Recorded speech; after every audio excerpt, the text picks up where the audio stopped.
నమస్కారం G news కి స్వాగతం. నేను మీ ప్రియ. ఈ రోజు వార్తల్లో విశేషాలు. నవ్యాంధ్రప్రదేశ్ ను హరిత ఆంధ్రప్రదేశ్ గా మార్చేందుకు ప్రతి ఒక్కరూ విధిగా ముందుకు రావాలని రాష్ట్ర వ్యవసాయ శాఖ, ఉద్యానవన శాఖ, పశుసంవర్ధక శాఖల మంత్రి కింజరపు అచ్చెన్నాయుడు అన్నారు. శుక్రవారం శ్రీకాకుళం నగరం ఆర్ట్స్ కళాశాల ఆవరణలో వన మహోత్సవంలో భాగంగా మొక్కలు నాటారు. రాష్ట్ర ముఖ్యమంత్రి నారా చంద్రబాబు నాయుడు 1995లో ఈ వన మహోత్సవ పథకాన్ని ప్రారంభించారని, మళ్లీ కూటమి ప్రభుత్వం అధికారంలోకి వచ్చిన తరువాత ఒక ఉద్యమంలా చేపట్టాలని నిర్ణయించామన్నారు. రాష్ట్రంలో ఈ రోజు ఒక పండగ వాతావరణాన్ని తలపించే రీతిలో మొక్కలు నాటే కార్యక్రమం జరుగుతుందని, ఇది ఒక సామాజిక బాధ్యతగా భావించి అందరూ ఇందులో భాగస్వామ్యం కావాలని మంత్రి పిలుపునిచ్చారు. మాజీ సీఎం జగన్మోహన్ రెడ్డి హయాంలో జిల్లాల పర్యటనకు వచ్చిన సమయంలో నిర్దాక్షిణీయంగా చెట్లు నరికేవారని, ఇది ముమ్మాటికి నేరమని అన్నారు. అటవీ విస్తీర్ణం గణనీయంగా పెంచేందుకు చర్యలు తీసుకుంటామని చెప్పారు. శ్రీకాకుళం జిల్లాలో ప్రస్తుతం 21% మాత్రమే అటవీ విస్తీర్ణం ఉందని, భవిష్యత్తులో దీన్ని 50%గా చేయడానికి సన్నాహాలు చేస్తున్నామని చెప్పారు. శ్రీకాకుళం జిల్లా కలెక్టర్ స్వప్నిల్ దినకర్ మాట్లాడుతూ, జిల్లాలో 30 లక్షల మొక్కలు నాటాలని నిర్ణయించామని, నవంబర్ నెల వరకు ఈ ప్రోగ్రాం కొనసాగిస్తామని అన్నారు. ఈ ఒక్కరోజు జిల్లాలో 1100 మొక్కలు నాటుతామని స్పష్టం చేశారు. శ్రీకాకుళం ఎమ్మెల్యే గొండు శంకర్ మాట్లాడుతూ, శ్రీకాకుళం జిల్లాను హరిత జిల్లాగా తయారు చేయడం తమ ప్రథమ కర్తవ్యమని అన్నారు. వాతావరణ సమతుల్యత దెబ్బతినకుండా ఉండాలంటే మొక్కలు నాటడం ఒకటే మార్గమన్నారు. రానున్న 5 ఏళ్లలో అటవీ శాతం 50% కావాలని లక్ష్యం పెట్టుకున్నాము. పుట్టినరోజు, పెళ్లి రోజు పెద్దలు మరణిస్తే వారి పేరుతో మొక్కలు నాటాలి. వాటి పరిరక్షణ కొరకు బాధ్యత తీసుకోవాలని కోరారు. ఉపాధి హామీ పథకం నిధులతో పెద్ద ఎత్తున మొక్కలు నాటే కార్యక్రమాన్ని నిర్వహిస్తామని అన్నారు. నా వద్దకు పూలదండలు, బొకేలు పట్టుకొని రావద్దని, మొక్కలు పట్టుకొని రండి అని మంత్రి హితవు పలికారు. 1995లోనే పచ్చని చెట్టు ప్రగతికి మెట్టు అని ఒక నినాదాన్ని తీసుకొని ఈ వన మహోత్సవ కార్యక్రమాన్ని ప్రారంభించినటువంటి విషయాన్ని ఒక్కసారి ప్రజానీకానికి గుర్తు చేస్తున్నాను.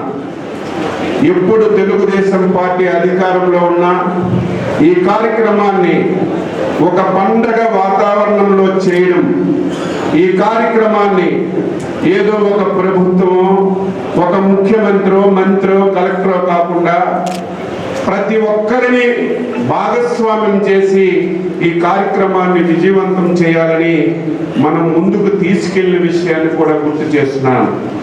దురదృష్టవశాత్తు 5 సంవత్సరాలు ఇటువంటి కార్యక్రమాలు ఎక్కడ కూడా జరగలేదు. జరగకపోయినా పర్వాలేదు, కానీ గత ప్రభుత్వంలో రాష్ట్రానికి అధిపతిగా ఉన్నటువంటి ముఖ్యమంత్రి ఎక్కడికైనా సరే పర్యటనలకు వెళ్తే కొత్తగా ఒక్క మొక్క నాటడం పక్కన పెడితే ఉన్న చెట్లన్నీ కూడా నరికి ఎన్ని ఇబ్బందులు ఈ రాష్ట్రంలో తీసుకొచ్చాడో నేను ఒక్కసారి గుర్తు చేస్తున్నాను. ఎందుకు ఈ మాట అంటున్నానంటే, అధిపతి చక్కగా ఉండాలి, అధిపతి మార్గదర్శకంగా ఉండాలి. అటువంటిదే రాష్ట్ర ముఖ్యమంత్రి ఎక్కడికి వెళ్ళినా ఎన్నో సంవత్సరాల నుంచి ఉన్నటువంటి మొక్కల్ని నరికి ఒక మెసేజ్ ఇస్తే పౌరులు ఏ విధంగా పాటిస్తారో ది బెస్ట్ ఎగ్జాంపుల్ అని చెప్పి సందర్భంగా తెలియజేస్తున్నాను. ఏది ఏమైనా మళ్ళీ మీ ప్రభుత్వం వచ్చింది, ప్రజా ప్రభుత్వం వచ్చింది, సామాజిక అవసరాలను గుర్తుపెట్టింది. అందులో ప్రధానమైనటువంటిది మొక్కలు నాటడం. మీరు చూస్తున్నారు వాతావరణంలో ఎంత సమతుల్యత ఉందో. నేను మొన్ననే రివ్యూ చేశాను. ఈ రాష్ట్రంలో కొన్ని జిల్లాల్లో 60-70% ఎక్సెస్ రెయిన్ఫాల్ ఉంది.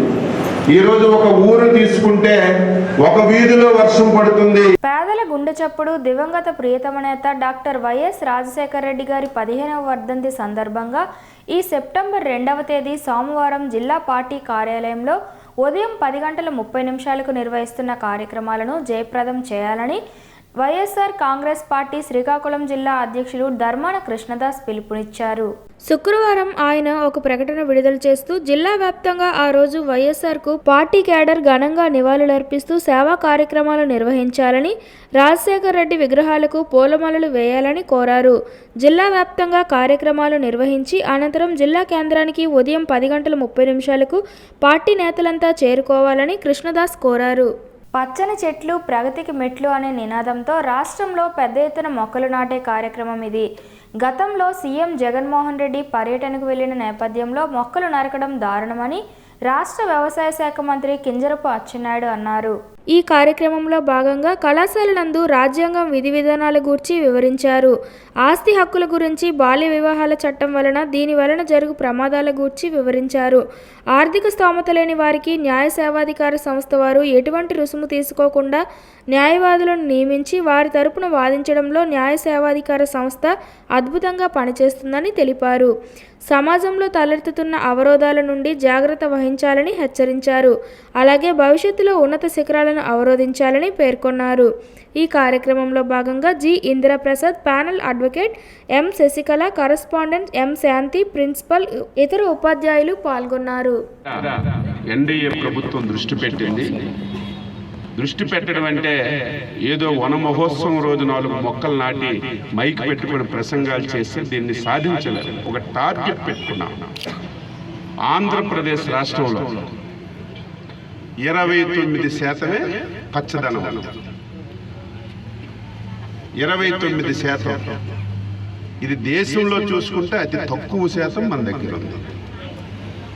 ఈ 5 సంవత్సరాలు ఈ 29% ఒక ఛాలెంజ్గా తీసుకొని ఒక పట్టుదలతో గౌరవ ఆంధ్రప్రదేశ్ రాష్ట్ర న్యాయ సేవాధికారి సంస్థ వారి ఆదేశాల మేరకు జిల్లా ప్రధాన న్యాయమూర్తి, జిల్లా న్యాయశాఖాధికారి సంస్థ వారి ఆదేశానుసారం సీనియర్ సివిల్ జడ్జి కార్యదర్శి, జిల్లా న్యాయ సేవాధికార సంస్థ ఆర్ సన్యాసి నాయుడు స్థానిక ఆర్సీఎం జూనియర్ కళాశాల న్యాయ విజ్ఞాన సదస్సులో పాల్గొన్నారు. నిందితుడు రామారావుకు 2 భార్యలు ఉన్నట్లు, మొదటి భార్య అమ్మోరు బందరవానిపేటలో రామారావుతో కలిసి ఉంటున్నట్లు బాధితురాలు అమ్మోరు తెలిపింది. రెండో భార్య ఇప్పిలి గ్రామంలో నివాసం ఏర్పరచుకుని ఉంటుందని వివరించింది. మద్యానికి బానిసైన రామారావు మొదటి భార్య అమ్మోరుతో నిత్యం గొడవ పడుతూ ఉండేవాడని పేర్కొంది. తనకు సంతానం లేకపోవడంతో దగ్గర బంధువుల్లో ఒకరిని దత్తత తీసుకుని పెంచుకున్నామని, ప్రస్తుతం ఆ అబ్బాయి వివాహం చేసుకుని వేరే ప్రాంతాలలో నివాసం ఉంటున్నారని బాధితురాలు అమ్మోరు తెలిపింది. ప్రస్తుతం తాను బయట ఇళ్లలో పనిచేస్తూ జీవిస్తున్నానని ఆమె వివరించింది. తన భర్త అయిన రామారావు నిత్యం మద్యంకు డబ్బులు ఇవ్వమని వేధించేవాడని, తన వద్ద డబ్బులు లేవన్నా వినేవాడు కాదని, నిత్యం ఏదో ఒక వంకతో తనపై మద్యం సేవించి కొట్టేవాడని బాధితురాలు అమ్మోరు ఆవేదన వ్యక్తం చేసింది. మంగళవారం రాత్రి మద్యం సేవించి ఇంటికి వచ్చాడని, భోజనం పెట్టే సమయంలో తనతో గొడవకు దిగి ఆయన వెంటనే తెచ్చుకున్న కత్తితో ఒక్కసారిగా తనపై దాడికి పాల్పడ్డాడని బాధితురాలు తెలిపింది. విషయం తెలుసుకున్న బాధితురాలు అమ్మోరు బంధువులు గారమండలం పోలీస్ స్టేషన్లో ఫిర్యాదు చేశారు. గారమండలం ఎస్ఐ గ్రామానికి వెళ్లి జరిగిన పరిణామాలపై ఆరా జరపగా నిందితుడు రామారావు గ్రామంలో లేరని, పరారీలో ఉన్నట్లు గుర్తించారు. ప్రస్తుతం బాధితురాలు అమ్మోరు తీవ్ర గాయాలతో రిమ్స్ ఆసుపత్రిలో చికిత్స పొందుతోంది. ఈ రాజ్యాంగమే అన్ని చట్టాలకి మూలం. ప్రతిదీ ఏదైనా కూడా సరే, ఈ చట్టాలన్నీ మనం రాజ్యాంగానికి లోబడి వచ్చేటప్పుడు మరి రాజ్యాంగం గొప్పది కదా, అవునంటారా కాదంటారా? దానికంటే పైన ఎవరైనా ఉన్నారా మన దేశంలో? గారమండలం బందరవానిపేట గ్రామానికి చెందిన రాయితీ అమ్మోరుపై భర్త రామారావు మంగళవారం రాత్రి దాడికి పాల్పడ్డాడు. ప్రస్తుతం ఆమె శ్రీకాకుళం రిమ్స్ ఆసుపత్రిలో చికిత్స పొందుతోంది. బాధితురాలి కథనం ప్రకారం భర్త రామారావు సీమాన్గా పనిచేస్తూ గడిచిన 10 ఏళ్లుగా ఇంటి వద్దనే ఉంటున్నారని తెలిపింది. నిందితుడు రామారావుకు 2 భార్యలు ఉన్నట్లు, మొదటి భార్య అమ్మోరు బందరవానిపేటలో రామారావుతో కలిసి ఉంటున్నట్లు బాధితురాలు అమ్మోరు తెలిపింది. రెండో భార్య ఇప్పిలి గ్రామంలో నివాసం ఏర్పరచుకుని ఉంటుందని వివరించింది. మద్యానికి బానిసైన రామారావు మొదటి భార్య అమ్మోరుతో నిత్యం గొడవ పడుతూ ఉండేవాడని పేర్కొంది. తనకు సంతానం లేకపోవడంతో దగ్గర బంధువుల్లో ఒకరిని దత్తత తీసుకొని పెంచుకున్నామని, ప్రస్తుతం ఆ అబ్బాయి వివాహం చేసుకొని వేరే ప్రాంతాలలో నివాసం ఉంటున్నారని బాధితురాలు అమ్మోరు తెలిపింది. ప్రస్తుతం తాను బయట ఇళ్లలో పనిచేస్తూ జీవిస్తున్నానని ఆమె వివరించింది.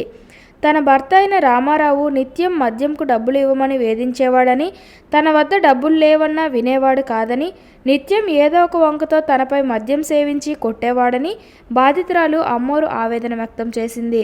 మంగళవారం రాత్రి మద్యం సేవించి ఇంటికి వచ్చాడని, భోజనం పెట్టే సమయంలో తనతో గొడవకు దిగి ఆయన వెంటనే తెచ్చుకున్న కత్తితో ఒక్కసారిగా తనపై దాడికి పాల్పడ్డాడని బాధితురాలు తెలిపింది. విషయం తెలుసుకున్న బాధితురాలు అమ్మోరు బంధువులు గారమండలం పోలీస్ స్టేషన్లో ఫిర్యాదు చేశారు. గారమండలం ఎస్ఐ గ్రామానికి వెళ్లి జరిగిన పరిణామాలపై ఆరా జరపగా నిందితుడు రామారావు గ్రామంలో లేరని, పరారీలో ఉన్నట్లు గుర్తించారు. ప్రస్తుతం బాధితురాలు అమ్మోరు తీవ్ర గాయాలతో రిమ్స్ ఆసుపత్రిలో చికిత్స పొందుతోంది. జగనన్న భూ హక్కు భూరక్ష పథకం ద్వారా రైతులకు భారీ నష్టం వాటిల్లిందని టీడీపీ నాయకులు ఆరోపిస్తున్నారు. ఈ సందర్భంగా జీ న్యూస్తో మాట్లాడుతూ కూటమి ప్రభుత్వం సెప్టెంబర్ 1వ తేదీ నుండి 45 రోజుల పాటు రెవెన్యూ సదస్సు నిర్వహిస్తున్నామన్నారు. ఈ సదస్సును ప్రతి ఒక్కరూ సద్వినియోగం చేసుకోవాలని అన్నారు. గత ప్రభుత్వం రెవెన్యూలో ఉన్న సమస్యలను రీసాల్వర్ ద్వారా తొలగిస్తామని చెప్పి నేడు సమస్యల రెవెన్యూగా మిగిల్చారన్నారు. భారతదేశ చరిత్రలో మునుపెన్నడూ లేని విధంగా ఈ నెల నుండి పెన్షన్ పంపిణీ కార్యక్రమాన్ని శ్రీకారం చుట్టామన్నారు. ఎన్డీఏ ప్రభుత్వం వచ్చి 3 నెలలు ముగిసింది. వస్తున్న సెప్టెంబర్ 1న ఏదైతే సర్వేలన్నీ కూడా అవకతవకలు జరిగాయో గతంలో జగనన్న భూరక్ష, జగనన్న సురక్ష అని చెప్పి పిచ్చి పిచ్చి పేర్లు పెట్టి ఎక్కడైతే గవర్నమెంట్ స్థలాలు ఉన్నాయో, ఎక్కడైతే పేదవాడు మెయిన్ భూములు ఉన్నాయో అలాంటివన్నీ కూడా అవకతవకలు చేసి పాస్బుక్లు, సర్వే నెంబర్లు, 1B అడంగలు అన్నీ అస్తవ్యస్తం చేసింది గవర్నమెంట్. 2019 నుంచి 24 వరకు ఎంత ఘోరంగా ప్రజలు ఇబ్బంది పడ్డారంటే నరకం అనుభవించారు. మా భూమి నా పేరు మీద ఉండదు, ఇంకెవరి పేరు మీద ఉంటుంది. తీరా ఆ భూమి పేపర్లు పట్టుకొని పోనీ సపోజ్ ఉందనుకోండి, నా భూమి పాస్బుక్ మీద నా భూమి ఉంది, నేను పట్టుకొని బ్యాంక్ లోన్కి వెళ్ళిన అనుకోండి, తీరా 1B తీస్తే 1B ఇంకెవరి పేరు మీద ఉంటుంది. ఇలాగ రైతులు నానా రకాల హింసలు అనుభవించారు గత 5 సంవత్సరాలు. కాబట్టి ఈ సెప్టెంబర్ 1 నుంచి మనము రెవెన్యూ సదస్సు అని మనం స్టార్ట్ చేయడం జరిగింది. 45 రోజులు ఇలాంటి సదస్సు అనేది తెలిసి భారతదేశంలో ఏ ప్రభుత్వం కూడా పెట్టలేదు. ఫస్ట్ టైం ఇన్ని రోజులు అవకాశం ఇచ్చింది. కాబట్టి ఆంధ్రప్రదేశ్ ప్రజలందరూ కూడా ఎన్డీఏ కూటమిని ఎలాగైతే గెలిపించారో ప్రజలకు కూడా వాళ్ళు ఏదో చేయాలనే ఉద్దేశం మీద ఏదైతే సదస్సుని అందరూ యూటిలైజ్ చేసుకోవాలి. ఈ 45 రోజులు మేము ఎక్కడ ఊరు వెళ్ళిపోయామని చెప్పి 45 రోజులు అయిపోయిన తర్వాత రావడం కాదు. ఎన్ని పనులున్నా ప్రతి ఒక్కరూ కూడా స్టార్టింగ్ 10 డేస్లోనే ప్రతి ఒక్కరు కూడా మీ గ్రామాల్లో ఈ సదస్సులు ఏర్పాటు చేయడం జరిగింది. ప్రతి ఒక్కరు కూడా ఈ యొక్క సదస్సుని వినియోగించుకొని మీ యొక్క పేర్లు ఏవైతే పాస్బుక్లోని, 1Bలోని, అడంగల్లోని అన్నీ కూడా పేర్లు చెక్ చేయాల్సిందిగా మేము కోరుచున్నాము. టైటిల్ డీడ్స్ మారలేదండి, ఇంకా అలాగే అడంగల్స్ రావట్లేదు. అడంగల్లోనే వచ్చి అడంగల్ తీస్తుంటే అది రావట్లేదు, ఎవరి పేరుని రావట్లేదు, అడంగలే ఇవ్వడానికి జరగట్లేదు అనమాట. ఒకవేళ మనం క్రాప్ లోన్ పెట్టుకోవాలన్నా అడంగలు ఉండాలా, లోన్ పెట్టుకోవాలన్నా అడంగలు ఉండాలా. అడంగలు లేకపోతే మనకి లోన్ కానీ బ్యాంక్ లోన్ కానీ అవ్వదు. అందువల్ల చాలా ఇబ్బంది పడుతున్నారు రైతులు. ఇది ఎందుకంటే ల్యాండ్ టైటిల్ మార్చామని అంటున్నారు కానీ మార్చినందువల్ల సుఖం లేదు. ఈరోజు అది సర్వవేగంగా చేస్తారని రైతులు కానీ ప్రజలు కానీ ఎదురు చూస్తున్నారు. అది వెంటనే చాలా ఏరంగా చేస్తే ప్రజలకి రైతులకి ఉపయోగపడుతుంది. దీనివల్ల రైతులు చాలామంది ఈ భూమి ఉందనేసి పెళ్లి సంబంధాలు చేసుకొని పిల్లలకి పెళ్లి డేట్లు కూడా పెట్టుకున్నారు. ఆ లోను రాక భూమి అమ్మడం అవ్వకపోవడానికి కారణం ఏంటంటే అడంగలు రావట్లేదు, 1Bలు రావట్లేదు. పాస్బుక్ ఒకరి పేరున ఉంటుంది, భూమి ఇంకోరి పేరున ఉంటుంది. అందుగురించి అది చాలా సర్వేగంగా మార్చాలనేసి నా ఒక ఉద్దేశం.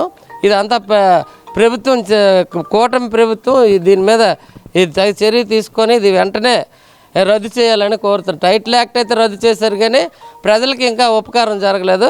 జరగవలసిన అవసరం ఇంకా ఉంది కాబట్టి అర్జెంటుగా అది చేస్తే ప్రజలు ఈ ప్రభుత్వానికి ఇంకా మెచ్చుకుంటారనేసి నా ఒక పెన్షను. అది చాలా నిర్దిష్టంగా తీసుకున్నారండి. పెన్షన్ అసలు 1వ తారీఖు 5 గంటలకి 4 గంటలకి పెన్షన్ అసలు లేకముందే వెళ్ళి తలుపు కొట్టి ఇస్తున్నాం. అటువంటిది ఆదివారం 1వ తారీఖు పడినందువల్ల 31వ తారీఖున ఈవేళ 1వ తారీఖు 30ని అమౌంట్ డ్రా చేసి 31వ తారీఖుని పెన్షన్లు ఇవ్వడం జరుగుతుంది. అది చాలా నిర్దిష్టంగా తీసుకున్నారు. ఎందుకంటే ఒక రోజు లేట్ అయితే వాళ్ళకి మెడికల్గా ఇబ్బంది పడతారు ముసలోళ్ళు, వృద్ధులు, వికలాంగులు అనేసి అది 31వ తారీఖునే ఇవ్వడానికి ప్రభుత్వం నిర్ణయించింది. ఇది మట్టుగా చాలా ప్రత్యక్ష దైవం ఆరోగ్య ప్రదాత శ్రీ సూర్యనారాయణ స్వామివారి దేవస్థానం అనివేటి మండపంలో ఆగస్టు 30, 2024 నుండి ఆగస్టు 29, 2025 వరకు 1 సంవత్సర కాలంనకు 7వసారి తలనీలాలు పాట నిర్వహించారు. గత సంవత్సరం కంటే తక్కువ నమోదవడం వల్ల పాట వాయిదా వేయడమైందని ఆలయ ఈవో డిఎల్వి రమేష్ బాబు తెలిపారు. ఈ కార్యక్రమంలో శ్రీకాకుళం శ్రీ వెంకటేశ్వర స్వామివారి దేవస్థానం కార్యనిర్వహణాధికారి పి శ్యామలరావు పాల్గొన్నారు.